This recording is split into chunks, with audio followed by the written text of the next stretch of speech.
On n'est jamais déçu parce que dans ces soirées-là où on fait jouer à la pétanque des gens qui ne pratiquent pas la pétanque, c'est toujours une réussite puisqu'on a des gens qui prennent plaisir à jouer et très vite ils s'investissent dans le jeu et c'est toujours très agréable.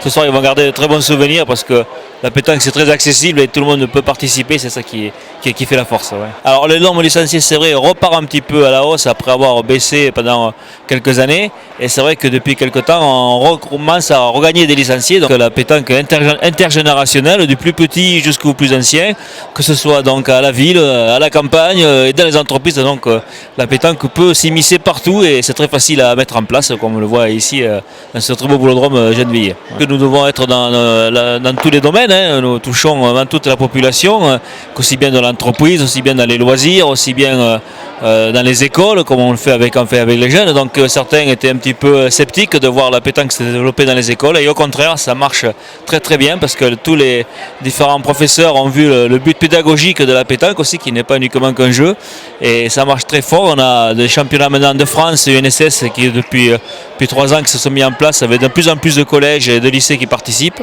Donc c'est vraiment une très belle réussite qu'on va essayer bien sûr de continuer. La candidature est portée par la CMSB, qui est la Confédération mondiale du sport boule, parce que la pétanque ne sera pas la seule à rentrer, si elle y rentre dans les Jeux Olympiques, parce qu'il y aura à la fois la boule lyonnaise qui est notre petite sœur, on va dire, en France, et puis la Rafavolo qui est aussi un sport de boule italien.